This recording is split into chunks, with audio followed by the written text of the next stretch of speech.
Oke, selamat siang Bang Ulang, kabar baik. Luar biasa.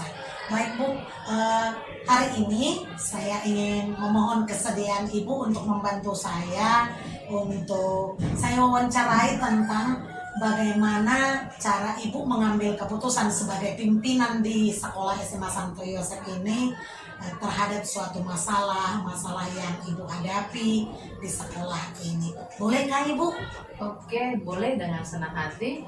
Baik, terima kasih. Baik, Ibu, kita mulai dengan pertanyaan yang pertama. Selama ini, bagaimana Ibu dapat mengidentifikasi kasus-kasus yang merupakan dilema etika atau bujukan moral? Iya, terima kasih atas pertanyaannya. Selama yang saya lihat dan saya perhatikan sejauh ini yang ada di SMA Santo Yosef Medan, pasti setiap hari ada saja yang masalah yang muncul di sekolah. Hanya saja kategori masalah tadi kan bisa kita buat dalam kategori ringan, sedang atau berat. Nah, jika ada masalah-masalah tersebut hadir dalam artinya di unit sekolah SMA Santo Yosef Medan, tentunya saya akan melihat dulu faktor apa penyebab ada dilema tersebut. Saya akan bertanya kepada semua pihak yang menyebabkan timbulnya masalah tersebut. Misalnya dari si siswanya, saya akan cari tahu melalui beberapa siswa, lalu juga melalui bapak ibu guru yang bertanggung jawab pada saat kejadian, atau juga melalui guru BP, dan sebisa mungkin saya libatkan semuanya dalam menangani kasus tersebut. Nah, kalau sudah begitu, tentu tidak hanya keputusan saya yang berlaku, tetapi sudah menjadi keputusan bersama atas masalah tersebut, apa solusi yang harus dilakukan terhadap masalah tersebut. Demikian yang bisa saya sampaikan. Baik, terima kasih. Pertanyaan yang kedua, Ibu. Selama ini bagaimana Ibu menjalankan pengambilan keputusan di sekolah Ibu, terutama untuk kasus-kasus di mana ada dua kepentingan yang sama-sama benar, sama-sama mengandung nilai kebajikan? Pertanyaan yang sulit sebenarnya karena memang bagaimana mengandung dua unsur nilai kebajikan dan nilai sama-sama benar. Nah, tentu ini juga saya tidak bisa ambil keputusan sendiri tentunya. Saya sekali lagi tadi mungkin masih mengulang pertanyaan pertama tadi, saya akan betul-betul mendiskusikan atau mencari tahu benar apa penyebab masalah tersebut. Kalau perlu menghadirkan semua yang terlibat dalam kasus tersebut, sehingga nanti apa yang kita putuskan juga tidak menjadi menyalahkan atau keputusan yang kita ambil tidak salah, dalam arti memang kejadian tadi atau dilema tadi betul-betul terjadi dan ada oknum yang salah. Saya katakan memang bukan yang salah dibenarkan atau benar disalahkan, tapi betul-betul adil dalam mengambil keputusan. Jadi saya harus melibatkan semua pihak yang saya katakanlah berurusan dengan dilema tadi. Nah, yang ketiga, langkah-langkah atau prosedur seperti apa yang Ibu lakukan selama ini? Sebenarnya tadi udah terjawab sih, tapi mungkin bisa Ibu ulang lagi, langkah-langkah atau prosedur apa yang biasa Ibu lakukan selama ini? Ya, terima kasih. Langkah-langkahnya, yang pertama mengidentifikasi masalah tadi tentunya. Yang kedua, melibatkan semua guru, baik guru BP, wali kelas. Kalau perlu saya bentuk, jika memang masalah tersebut harus sangat penting atau sangat urgen sekali, tentu kita harus rapat. Artinya tidak hanya bisa saya dengan PKS memutuskan, saya ambil keputusan, harus bersama-sama. Seperti kemarin juga ada kejadian di sekolah, si anak ini sudah berulang-ulang terus tidak hadir, orang tua sudah hampir menyerah, dan satu sisi PKS mengatakan sudahlah Bu, tidak usah kita terima lagi. Tapi saya mengatakan tidak boleh hanya kita saja, kita rapatkan ke dewan guru. Jadi kalau perlu didatangkan orang tuanya minta tolong kepada kami. Artinya minta tolong agar anak ini boleh kembali sekolah. Ibu nanti boleh saja seperti tapi harus berdiri di depan guru-guru itu menyatakan keinginan ibu. Itu kemarin baru kami lakukan di SMA Santo Yosef Medan. Jadi itulah langkah-langkah yang saya lakukan. Tentu tidak hanya saya sendiri, tapi step by step melibatkan semua unsur yang ada di sekolah. Baik, terima kasih. Hal-hal apa saja yang selama ini Ibu anggap efektif dalam pengambilan keputusan pada kasus-kasus dilema etika? Ulang sekali. Hal-hal apa saja yang selama ini Ibu anggap efektif dalam pengambilan keputusan pada kasus dilema etika? Hal-hal yang saya anggap efektif tentu musyawarah bersama itu sangat efektif sekali. Kemudian mencari tahu ke penyebab dilema tadi itu apa, harus kita cari tahu.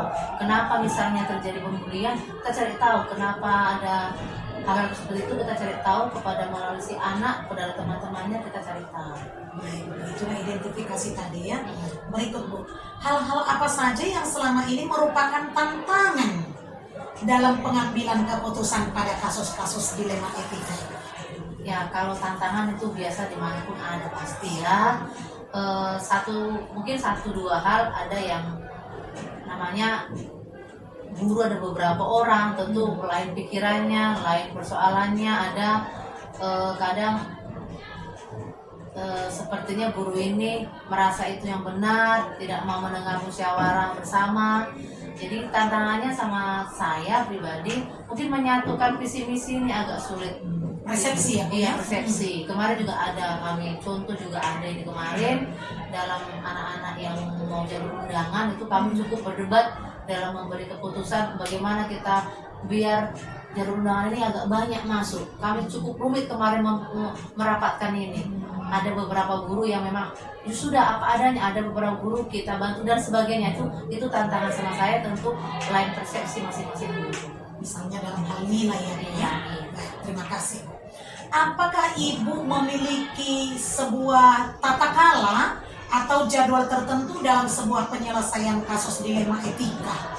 Apakah langsung menyelesaikan di tempat atau memiliki sebuah jadwal untuk menyelesaikannya? Mungkin bentuknya atau prosedurnya seperti apa dijalankan? Kalau tata jadwal tentu melalui guru BP. Guru BP ada laporan tiap bulan kepada kita, anak-anak dibimbing setiap hari secara bergiliran dan dia melaporkan. Tentu kita jadi menjadi tahu ada kasus ringan, kasus berat. Jadi itu tata kelolanya tadi seperti itu. Jadi bukan nanti tunggu ada masalah baru diselesaikan. Jadi anak-anak yang sudah selama ini diproses itu kita selesaikan pelan-pelan. Oke, baik, terima kasih. Adakah seseorang atau faktor-faktor apa yang selama ini mempermudah atau membantu Ibu dalam pengambilan keputusan dalam kasus-kasus dilema etika? Yang jelas pasti ada. Kita punya wakil kepala sekolah, artinya segala keputusan memang mereka berdua juga bertanya kepada saya, tapi sebisa mungkin kalau yang bisa selesai di tangan kedua PKS tidak perlu sampai kepada saya. Jadi orang kedua PKS lah mungkin orang terdekat saya dalam menyelesaikan kasus dilema jika ada. Sebagai perpanjangan tangan ya Bu ya. Terima kasih. Dari kabarnya, aduh luar biasa, semangat sekali ya Pak ya. Saya datang ke tempat Bapak untuk meminta kesediaan Bapak menolong saya untuk wawancara tentang bagaimana Bapak mengambil suatu keputusan di sekolah ini sebagai pemimpin di sekolah jika ada suatu permasalahan di sekolah ini. Bolehkah saya Pak meminta kesediaan Bapak? Baik, boleh. Itu tujuan bantu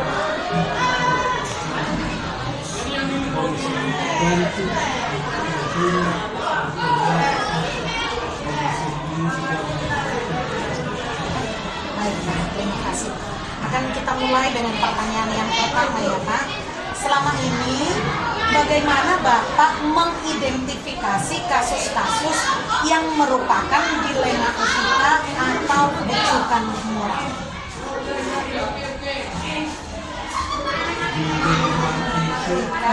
dan Bujukan moral. pertama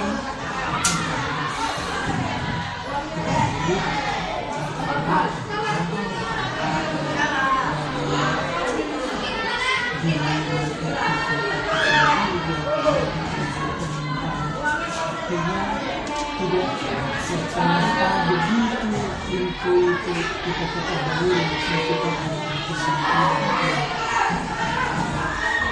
dan bisa begitu saja. Kadang-kadang ketenangan itu juga mempengaruhi kita memutuskan. Baik, terima kasih. Yang kedua Pak, selama ini bagaimana Bapak menjalankan keputusan di sekolah Bapak, terutama untuk kasus-kasus di mana ada dua kepentingan yang sama-sama benar atau sama-sama mengandung nilai kebajikan. Boleh sama-sama mengandung nilai kebajikan. Jadi pertimbangan kita persentase orang yang menikmati nilai kebajikan itu yang lebih besar tentu itu yang kita ambil keputusan yang lebih tahu. Menurut saya. Baik, Pak. Terima kasih. Lalu berikutnya, kira-kira apa langkah-langkah atau prosedur seperti apa yang Bapak lakukan selama ini untuk menyelesaikan masalah itu? Langkah-langkah atau prosedur seperti apa yang biasa Bapak lakukan selama ini? Walaupun sebenarnya mungkin tadi sudah terjawab. Ya, langkah-langkah artinya keputusan yang kita ambil macam jadi kadang-kadang kasus yang kita hadapi inter sesama ini tentu sekali kita harus identifikasi bagaimana kenapa itu bisa terjadi. Apakah memang disengaja atau ada sesuatu berakit masalah itu untuk biar situasi berdasarkan identifikasi itu kita pasti kita lihat berikutnya setelah kita keputusan yang terbaik sifatnya yang sangat bermanfaat. Baik Pak, terima kasih Pak. Berikutnya, hal-hal apa yang selama ini Bapak anggap efektif dalam pengambilan keputusan pada kasus-kasus dilema etika?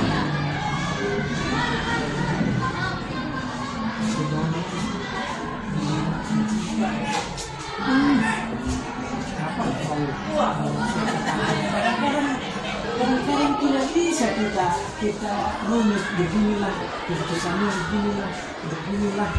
Jadi kadang-kadang situasional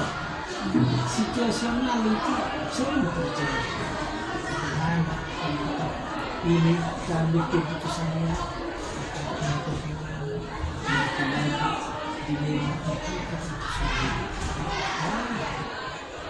dilema Bijak-bijak ya Pak ya.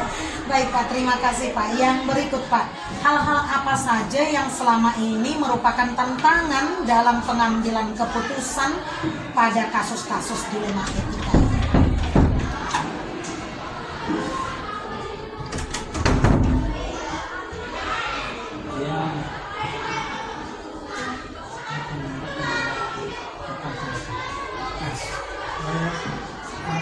Kasus-kasus apa saja Hal-hal apa saja yang selama ini merupakan tantangan dalam pengambilan keputusan pada kasus dilema etika? Yang merupakan tantangan Pak.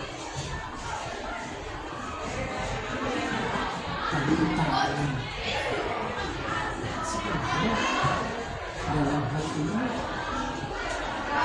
yang banyak tantangan. Seperti tadi latar belakangnya, ya kalau kita tidak tahu dari awal, bagaimana kita langsung belajar